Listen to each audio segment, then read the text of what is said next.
Hi, welcome to this episode of Herald Cafe. Today in the studio we've got a Moira, Florence Mendes from Moira, and she's an active citizen. And I guess it'll be a great idea to get her to talk about her inspiration, because a lot of us are not very active in a citizenship rights. Like if there's some rights is getting violated, we do not speak up. Like in the sense that we always live in a passivity kind of a sense. And welcome to the studio. Thank you. Yes. First, I would like to know how did you get inspired to be a voice for the masses? If not masses, voice for your village. Like whenever you see something wrong going on, you come and stood up. You stand up for the rights. Yeah. What is that inspiration? I would say like many of us have it in us, like to fight for these things which have been violated and things like that. But everyone is scared. What will people think? What will happen? Will you be targeted and things? My inspiration, I think, right from childhood, I was a rebel. My mother said like she's gone case. So I had this thing of coming out and like being a support to somebody who is being badly treated and fight for something which is a right. And you grew up in Bombay, I heard. I was born in Goa, then I studied in Bombay, and then again I was a boarder in Goa. So that spark of active citizenry started from Bombay, I believe, from your child. Yes, Bombay. It was like one incident I can tell you is like there was a lot of Bombay was very dirty, and then we had to travel by train to go to work, and then there were a lot of those maggots and all floating and all, and we had to in the railway station. Railway station, yeah. And then it was like we had to, in the monsoon, it was like very yucky to wade through that and all. So I came home in that anger and all, and I wrote to Times of India.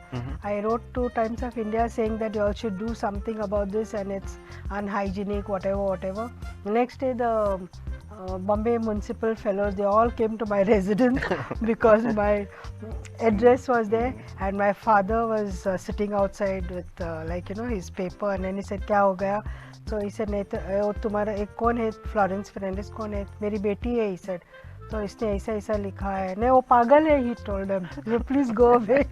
He said वो पागल है, and then he gave me a long lecture on firing. Don't get involved in that, then we'll be thrown out of the house and blah blah blah.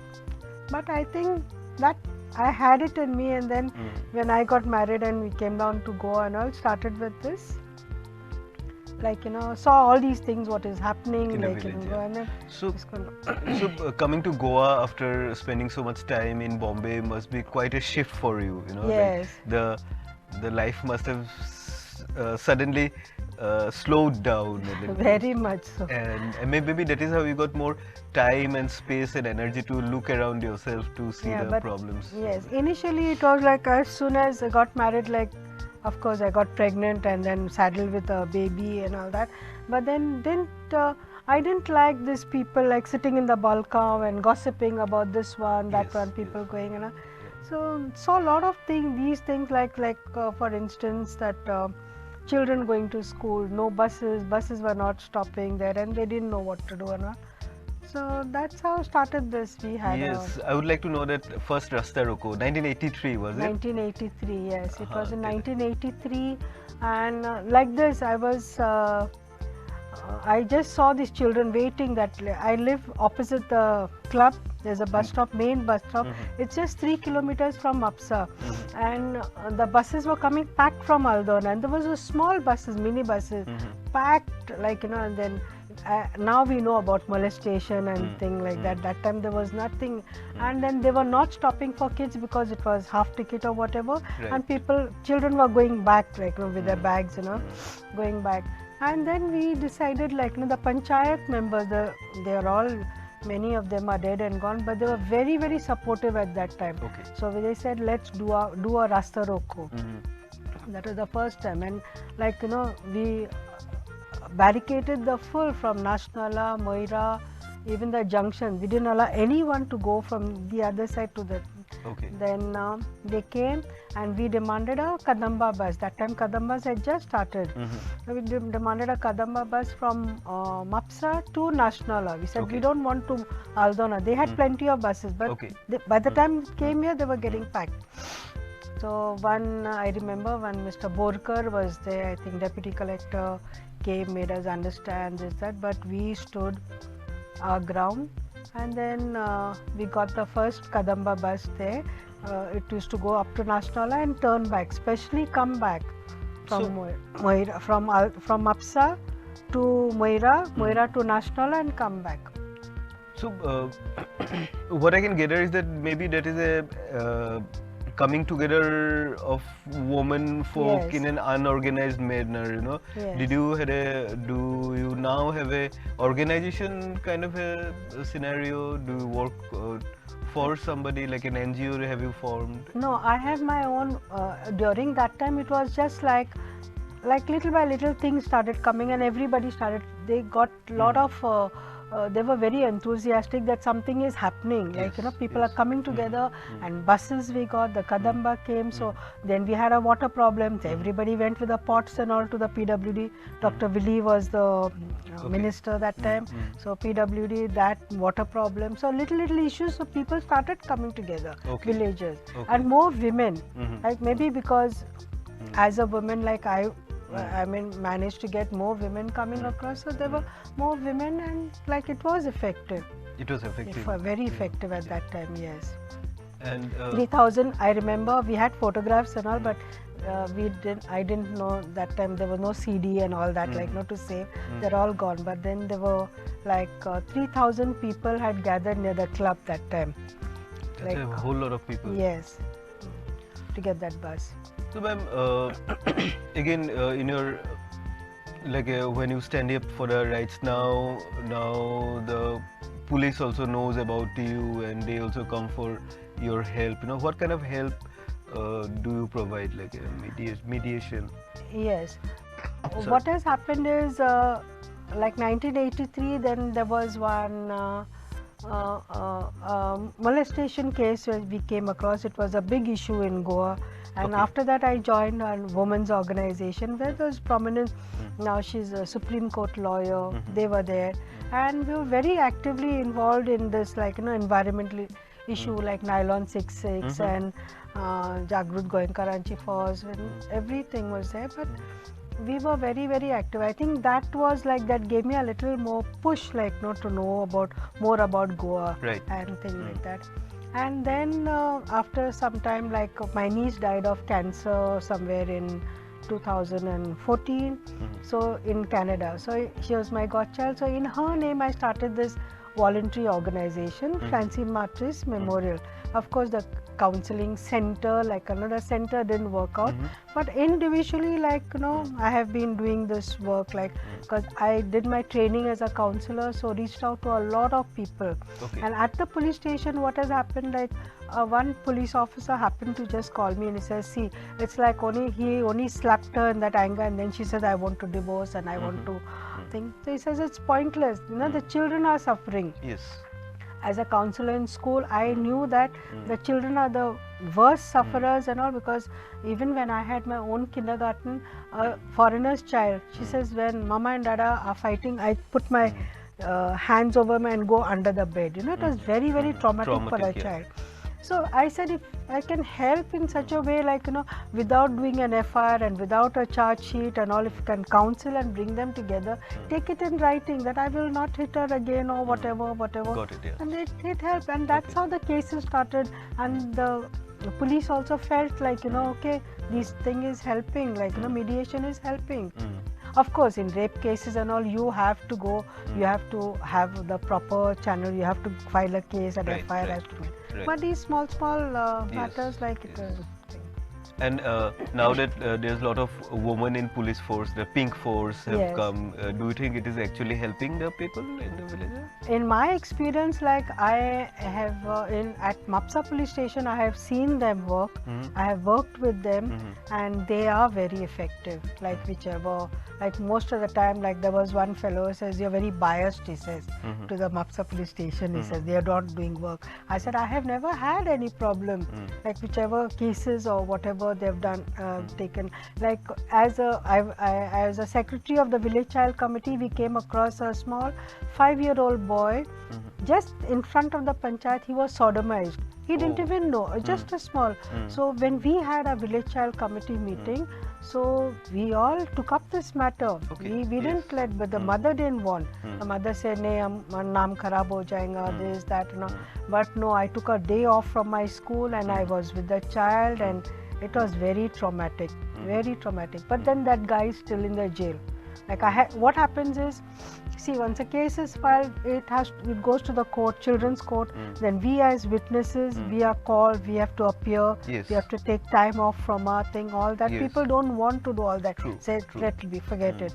But no, we stuck by this because if we had to leave that guy there in my village there with all these grandchildren and children running about, there would have been worst Yes. scenario. Yes. So that was one thing we've got. We are proud of that one case, like, you know. Yes. So from the time, say, from the 1990s now, like another 20 years later, what are the changes that you can see? Women are more empowered, that is for sure. People are coming out, but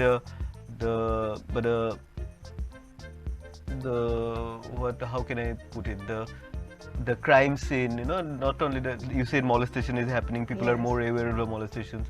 And what is the difference of the crimes that are happening? Can you see any marked changes? It's very funny, as you can say, like now that the women are empowered, so there are umpteen false cases.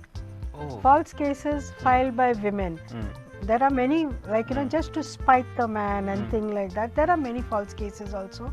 There are genuine cases also, but there are a lot of many false cases filed by many, and more of like you know, property matter. Like, I Right, want the right. property. Now Yes. I'm your wife, I'm your legally wedded wife, so you have to give me a property. Then they put like he's having affair, this, Got that. it, got it, yeah. So all this thing goes on, but the crux of the situation and the center, this thing is that children are suffering.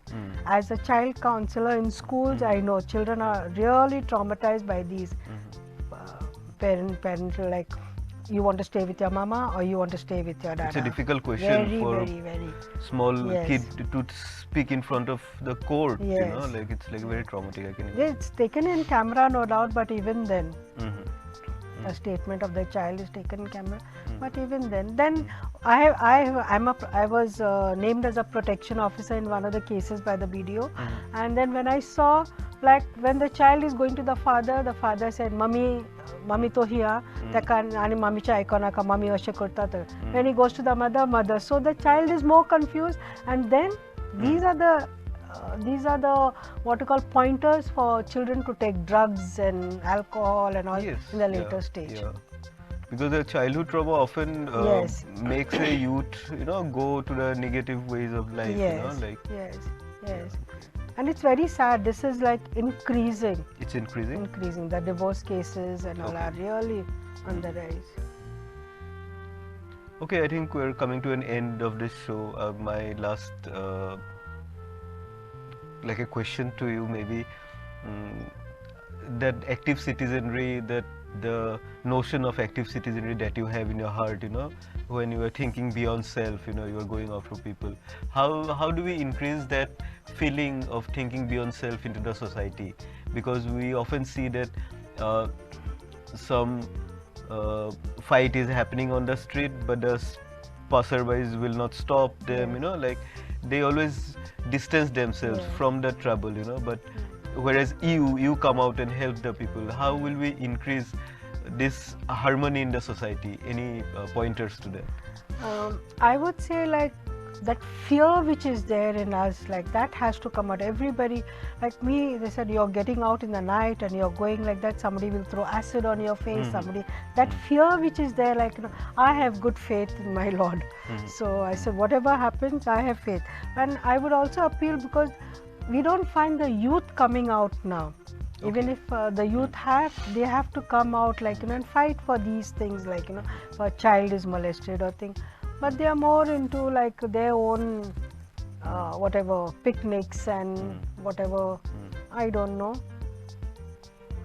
Somehow I feel like, you know, these are the things, like, you know, the youth, we are old, we are already senior citizens. Most of the senior citizens are into this. Picking up so all this, yeah, so we require more of the youth to be, like, you know, they should be sensitized to these things and like come forward, form a group, and like, you know, instead of, I'm not saying the youth are pulling each other down. It's like even among the women's even among the women working, like for me also, like there are so many things, like, you know, they try to pull you down, they try to like, you know, spoil your name and whatever, lot of things. But then you have to be strong, because wherever your work is there, I always say, like, I'm like a bouncing ball.